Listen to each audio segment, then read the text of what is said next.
ঢেলে আবার ক্যাপটাকে এরকম ভাবে লাগিয়ে দিয়েছে। এটা তো অবশ্যই রিটার্ন যাবে।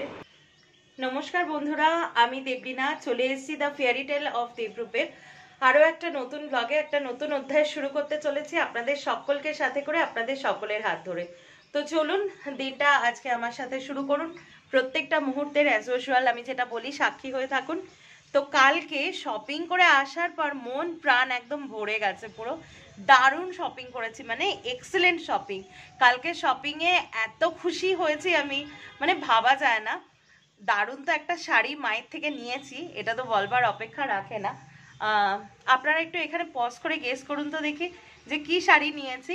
পরে যখন আমি দেখাবো তখন নিশ্চয়ই মানে আপনাদের গেসটা কতটা ঠিক হলো কি কতটা ভুল হলো সেটা আপনারা বুঝতে পারবেন। তবে আমি জোর দিয়ে বলতে পারি, আমাকে যারা দীর্ঘদিন ধরে চেনেন এবং যারা ব্লগটা দেখছেন তারা কিন্তু ঠিক ধরবেন যে আমার ডাকনাম রিমি আর কি, রিমি কোন শাড়িটা চুজ করতে পারে।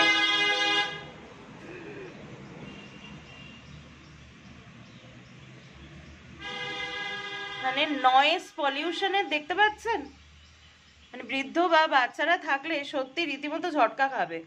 সত্যি মানে এদেরকে কি বলা উচিত জানি না, এভাবেই পরিবেশ দূষিত হয় আর কি। তো যাই হোক, যেটা বলছি আমার ডাকনাম রিমি, তা প্রত্যেকেই তারা বুঝতে পারবেন যে রিমি কোন শাড়িটা কিনতে পারে।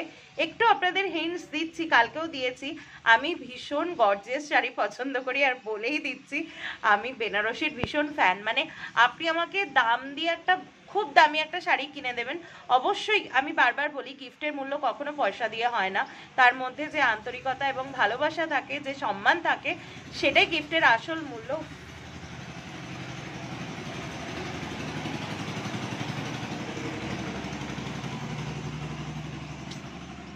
এতদিন হতো প্লেন, আজকে প্লেনটা কম আছে তো এদিকে লেগে গেছে। তো সেটা কিন্তু আমাকে যদি আপনি একটা মানে নমিনাল একটা কম বাজেটের যদি বেনারসি দেন, আমি ভীষণ খুশি হয়ে যাই। কারণ বেনারসিটা ইটসেলফ, দেখুন ফ্লাইটের নাম করতে করতে ফ্লাইট আসছে, মানে সত্যি কপাল পুরো একদম। চলে যাক সব।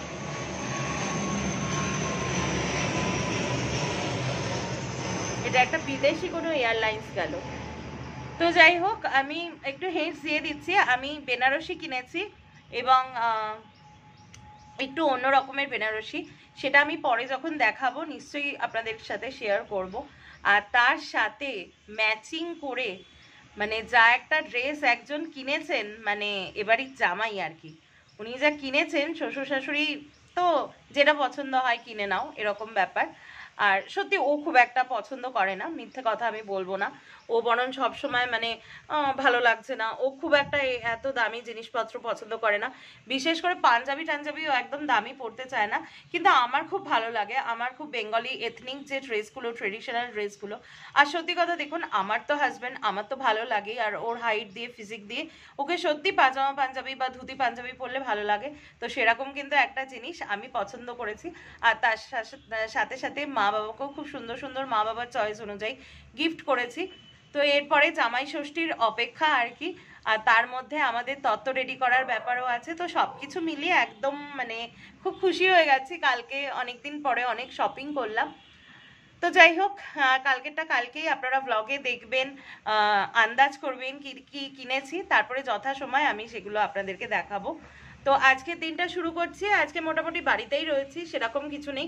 দেখুন রোজ বেরিয়ে রোজ শপিং করার মতো পকেট আমাদের কারোরই নেই, আর প্রয়োজনের অতিরিক্ত কেনাটাও উচিত বলে আমার আর কি মনে হয় না। যারা কেনেন সেটা তাদের ব্যক্তিগত ব্যাপার। তো চলুন আজকে দিনটা শুরু করছি। আজকে অ্যাজ এ নর্মাল ডে হিসাবেই যাবে, বিকেলের দিকে যদি বেরোই তাহলে সেটা বিকেলকার ব্যাপার, এখন কিছু বলতে পারছি না। তো চলে এসছি আর কি লাঞ্চ টেবিলে, এখনো আসেনি, তার আগে মানে আমি আজকে অ্যাডভান্স চলে এসেছি। অন্যদিন মা আর কি ডাকাডাকি করে, এই নিয়ে অনেক কথা বলে, তো আজকে অন ক্যামেরা প্রুফ রাখছি, টেবিল ফাঁকা, আমি কিন্তু আজকে টাইমলি চলে এসেছি। তার মানে আমি টাইমলি আসলেও লেটটা আমার কারণে হয় না, এটা হচ্ছে মানে প্রমাণ থাকলো, তাই তো। এই এক কথা রোজ দিন শুনতে হয়, আমার জন্য নাকি দেরি হয়, আমি নাকি দেরি না করলে ওনাদের নাকি খাওয়া হয়ে যায়। তো আজকে প্রমাণটা দেখিয়ে দিলাম আর কি। কে দেরি করে, কার জন্য দেরি হয়, সবটাই আজকে ক্যামেরা বন্দি থাকলো। আর একটা জিনিস দেখাই, আজকে সকালবেলা উঠে না মানে এক একটা দিন হয় কি মানে মুডটা খুব ভালো থাকে, কিন্তু ইনস্ট্যান্ট এমন একটা ঘটনা ঘটে যে মুডটা খারাপ হতে বাধ্য। যদিও আমি কাউকে কিছু বলিনি, আগে দেখাচ্ছি। আমার এখানে ভালো করে দেখুন, 6টা গোল্ডফিশ ছিল, মানে কমলা গোল্ডফিশ 6টা ছিল। একজন আর কি আজকে চলে গেছে। আমি 2-3 দিন ধরেই বুঝতে পারছিলাম, দাঁড়ান এই দিকটা আলো ভালো আসবে, 2-3 দিন ধরেই বুঝতে পারছিলাম একটা গোল্ডফিশের না গায়ে একটা কালো স্পট হয়েছিল। তো আমি ভাবলাম আঁশ উঠে গেছে বা কোনো কিছু।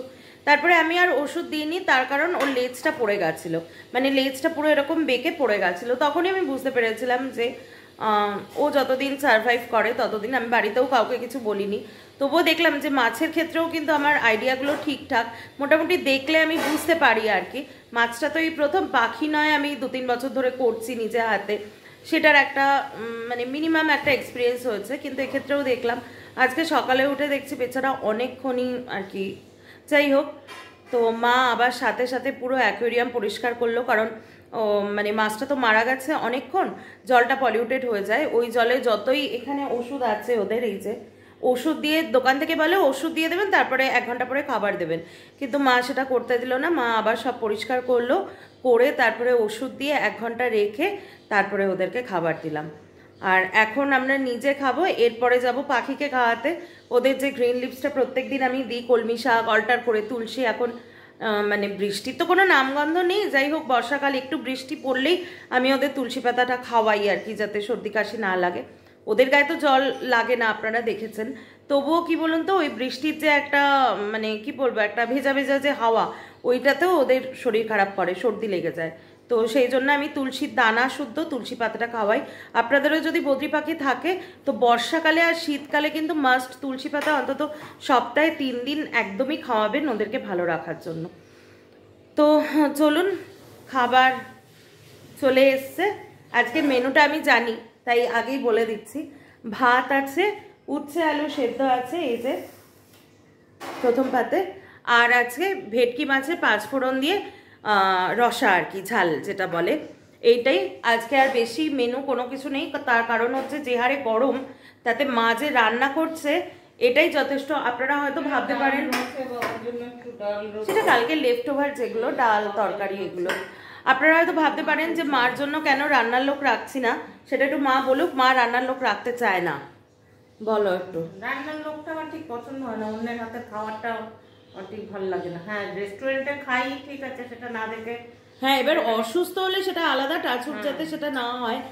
মা যতদিন পারবো করবো, নিশ্চয়ই পারবে, ওরকম বলো না, যখন লোক লাগবে তখন রাখবো। নিশ্চয়ই পারবে। আমরাও একটা অভ্যস্ত হয়ে গেছে, কারণ দেখুন বাইরের যিনি আসবেন তিনি ঠিক আমাদের টেস্টটা বুঝবেন না। 1 সেকেন্ড। আর রান্নার মানে শুধু যে রান্না করলাম সেটা তো নয়, আমি যদিও সেরকম ভালো রাঁধুনি নই, তবে এতটুকু বুঝি রান্নাটা কিন্তু সময় দিয়ে করতে হয়, প্রত্যেকটা জিনিস ভালোভাবে কষানো। আর মা সবসময় একদম যতটা সম্ভব প্রচণ্ড হেলদি করে, মানে যেটা বলছি যতটা সম্ভব কম তেল কম মশলা। এবার যিনি আসবেন তার একটা নির্ধারিত টাইমে, তার হয়তো 3 বাড়ি 4 বাড়ি কাজ থাকে, তিনি তো আমাদের মতো করে সেই টাইমটা দিয়ে করবেন না। যতই প্রথম প্রথম হোক, পরে কিন্তু সেটা অন্যরকম হয়েই যায়। সেটা আমি কার দোষ কার গুণ সে বিষয়ে যাচ্ছি না। তো মাকে আমি এই জন্যই বলি যে তুমি সব লোক রাখো আর কি, তোমার হাতে হাতে কেটে বেটে গুছিয়ে দেবে, কিন্তু খুন্তিটা একটু তুমি নেড়ো। মানে এটা আর কি মুখে সয়ে গেছে। কিন্তু শরীর খারাপ হলে অবভিয়াসলি হোম ডেলিভারি নেওয়া হয় বা টেম্পোরারি একজনকে রাখা হয় হেল্পিং হ্যান্ড হিসাবে, এই আর কি। তো এখন দেরি হয়ে যাচ্ছে, খেয়ে নিই, অনেকক্ষণ ধরে বকবক করছি। তো চলে এসেছি সন্ধেবেলা, একদম চুল ঠুল দেখুন কীরকম উঁচু করে বেঁধে নিয়েছি। এই গরমে আর কোনো স্টাইলিং টাইলিং ভালো লাগছে না কিছু। তো এখন আমাদের চলবে, দেখাচ্ছি দেখুন, সন্ধেবেলার ফুচকা পর্ব। বড় বড় 3 ব্যাগ ফুচকা এসছে, কতগুলো টোটাল 60খানা, 60 পিস ফুচকা এসছে, সবাই মিলে খাওয়া হবে আর কি। তো এখন বসছি ফুচকা খেতে, আপনারাও দেখতে থাকুন। তো ফুচকা টুচকা খাওয়া হয়ে গেলে আমি কিন্তু ডাইরেক্ট রান্নাঘরে ঢুকে গেছিলাম। আর আজকে যে ডিশটা আমি বানিয়েছি সেই ডিশটার নাম হচ্ছে butter garlic chicken, butter garlic prawn. বারবার চিকেন মুখে চলে আসে। আর এখানে আমি যে সাউন্ডটা ইউজ করেছি সেটা খুবই কম এসেছিল, বিকজ যেটা মেশিনটা চলছিল রান্নাঘরের, সেই জন্য আমি কিন্তু ভয়েস ওভারের মাধ্যমে বুঝিয়ে দিয়েছি। এবং আজকে ভিডিওটা আমি পুরোটা স্টেপটা দেখাইনি যে কিভাবে আমি রান্নাটা করলাম, কিন্তু এটা কিন্তু কি বলবো, টুকটাক মুখরোচক হিসেবে ভীষণ ভালো যায়, ভাতের সাথে খুব ভালো যায়। এমনি সন্ধেবেলার একটু মানে টক কি বলবো, ঝাল টক বলে ফেলেছি, সন্ধেবেলায় একটু ঝাল ঝাল যদি কিছু খেতে ইচ্ছা করে তাহলেও কিন্তু এই অপশানটা খুব ভালো। আর যেহেতু চিংড়ি মাছ থাকে তাহলে খুব হেলদি অপশান। তো আপনারা যদি এটা দেখতে চান যে এই রেসিপিটা কিভাবে হয় আর কি ডিটেলে, তাহলে আমি অন্য কোনো একটা ব্লগে নিশ্চয়ই দেখিয়ে দেবো। আজকে রেসিপিটা দেখালাম না, তো দেখি ওর কেমন লাগে খেয়ে।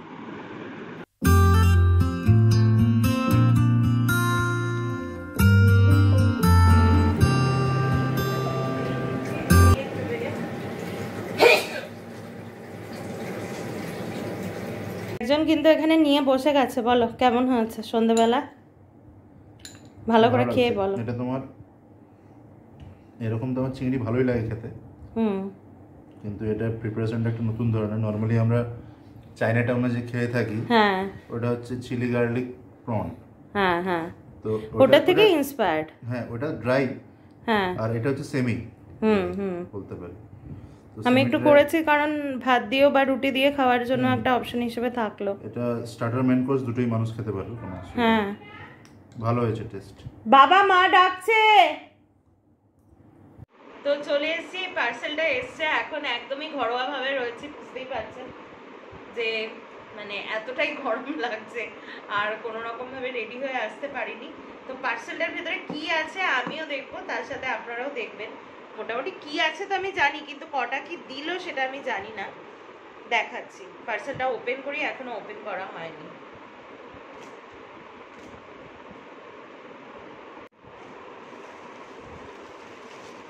কি আছে?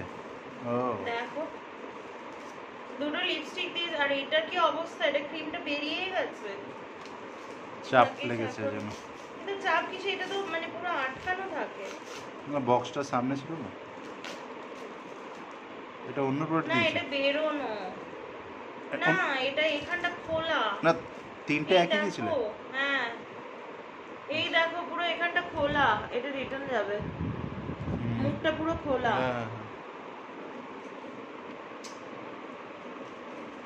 মানে সত্যি অ্যামাজনটা দিনকে দিন যা হচ্ছে না,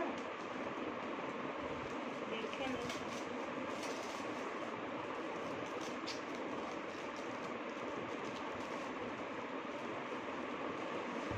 অনেকটাই বেরোনো।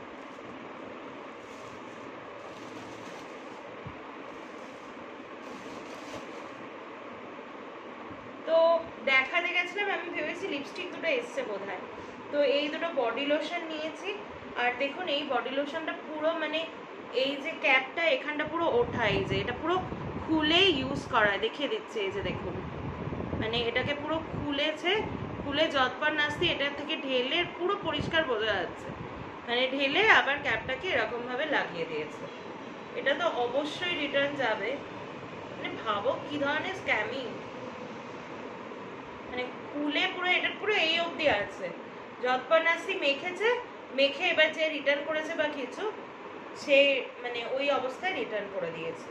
এই দুটো ঠিক আছে, সত্যি। এই তিনটে বডি লোশন আমি কিনেছি অ্যাকচুয়ালি জামাই ষষ্ঠীর যেটা তত্ত্ব যে ট্রেটা সেটা আমি সাজাবো, তো তত্ত্ব ট্রেতে মানে এটা আমি আর কি করে থাকি আর কি, ভালো লাগে আমার করতে। শুধু শাড়ি না, আমি একটু কসমেটিক্স দিয়েও সাজাই, মানে মূলত মাদেরটাও আমি সাজাবো, আবার আমার আর ওরটাও আমিই সাজাবো। তো যেহেতু চারটে তত্ত্বই সাজাবো, সেই জন্য মা আর আমার তত্ত্বে মানে আমি যেটা মাকে দিই এগুলো ধরা থাকে, আবার মাও যেটা করে সেগুলো মানে সেইভাবেই মা কিনে দেয়, শুধু সাজানোটা আমি করি। এরকম ভাবে মানে একটা করে সাজগোজের তত্ত্ব বা শাড়ির সাথে একটুখানি কিছু কুটুনি হিসাবে দিলাম, সেরকম ভাবে করে থাকি। তো এইটা নিয়েছিলাম মার জন্য, মা একটু ডিফারেন্ট কিছু বলেছিল যে এইটা মাখতে মাখতে ইউজড হয়ে গেছে, আর দেখুন সেটারই অবস্থা, দেখুন দেখা যাক এবার এটা কি হয়। তো রাত প্রায় অনেক হয়ে গেছে, মানে খুব যে বেশি রাত হয়েছে তা না, এখন আমি একটু এই যে দেখুন লেখালেখির কাজে বসেছি আর কি। অ্যাকচুয়ালি আমি আগেও বলেছি আমাদের সংসারের যে পুরো হিসেব নিকেশ যেটা, প্লাস মা বাবারও, মানে আমার আলাদা করে বলতে ঠিক ইচ্ছা হয় না, কিন্তু প্র্যাকটিক্যালি ইজ দ্যাট আমাদেরটা আমাদের, মা বাবারটা মা বাবার। তো বাবাও বাবা সংসারের হিসাব নিকাশ যেটা, সেটা আমাকে দিয়ে লেখায় আর কি, বাবা স্মরণে থাকে, কিন্তু ফাইনাল যে লেখা হয় সেটা বাবা আমাকে দিয়ে লেখায়। এবং এই অভ্যাসটা কিন্তু আমার অনেক ছোটোবেলা থেকে, মানে আমি 11-12 থেকে এই দায়িত্বটা নিয়েছি। তার আগে বাবা নিজেই লিখতো, কিন্তু আমার যে কোনো জিনিস বেশ সুন্দর করে লিখতে, গুছিয়ে লিখতে ভালো লাগে। তো 11-12 থেকেই কিন্তু আমি সংসার খরচ, মানে যেটা খরচ আয় ব্যয় যেটা হয় আর কি, সেটা লিখি। এই প্রসঙ্গে একটা জিনিস বলি, আমাকে এটা আরও বেশি করে ইন্সপায়ার করে, আমি একদিন আপনাদেরকে দেখাবো, আমার কাছেই, আমার বাবার কাছেই আছে। আমার ঠাকুরদাদাও কিন্তু, উনি নায়েব ছিলেন নড়াইলের, তো ঠাকুরদাদারও কিন্তু এটা জেনেটিক ব্যাপার বলতে পারেন যে আমি পেয়েছি। ঠাকুরদাদাও কিন্তু প্রত্যেক দিনের আয় ব্যয়, এমনকি সেই আমলে আমার ঠাকুমাকে কত টাকা হাত খরচা দিতেন, কি বৃত্তান্ত, সবটাই লিখে রাখতেন। তো বাবাও সেটা করে। আর যেটা বললাম 11-12 থেকে সেটা আমি লিখি, মাঝে মাঝে বাবাও লেখে। তো সেই জিনিসটা না আমার ভেতরেও আছে। আমি আমার সংসারের সমস্ত হিসাব, আয় ব্যয় যা হয় সবটা লিখি। প্রথম প্রথম ও একটু হাসাহাসি করতো, কিন্তু এখন ও ইউজ টু হয়ে গেছে। এতে করে কি মানে পুরো মাসটা কিভাবে চলবে একটা ছক করা থাকে, সেই ছকে চলতে পারলে কিন্তু, মানে দেখুন আমি বড় কিছু মানে সেভিংস বা অ্যাকাউন্টসের বিষয়ে আমি অত কিছু জানি না, আমি খুব সাধারণভাবে এই জিনিসটাকে দেখি। আমার মনে হয় যে এটা লেখাপড়া থাকলে সারাটা মাস আমি কি রিদেমে চলবো সেটার মোটামুটি একটা চিন্তা ভাবনা এখানে একটা ছক হয়ে যায়, সেই মতো চলবার চেষ্টা করি। তো সেই সবই লিখছি। আর ওর আজকে একটু রাত্রে জেগে পড়াশোনার কিছু কাজ আছে, সুতরাং আমাদের দুজনেরই ঘুমাতে দেরি হবে। আমি এই ফাঁকে সেটা লিখে নেব, শুতে শুতে প্রায় 1:30-2 বাজবে। তো ব্লগটাকে আজকে এখানেই শেষ করছি। যদি এই অবধি ব্লগটা দেখছেন তার মানে ব্লগটা আপনাদের ভালো লেগেছে। আর ভালো লেগে থাকলে please do like, comment, share, please do like, share and subscribe. Comment box আমি খুব শীঘ্রই খুলে দেবো to the fairy tale of Debrup, যাতে আমি দেবলীনা আরও অনেক বেশি বেশি ইন্সপায়ার্ড হয়ে আরও নতুন নতুন ব্লগ নিয়ে, হাতটা ব্যথা করছে দেখুন, হাতে ধরে রয়েছি, তো যাতে আরও নতুন নতুন ব্লগ নিয়ে আপনাদের কাছে আসতে পারি, আপনাদেরকে ভালো লাগাতে পারি। ততক্ষণের জন্য সকলে সুস্থ থাকবেন, ভালো থাকবেন, শান্তিতে থাকবেন। দেখা হচ্ছে খুব শীঘ্রই কালকে একটা নতুন ব্লগে। ততক্ষণের জন্য বাই, গুড নাইট।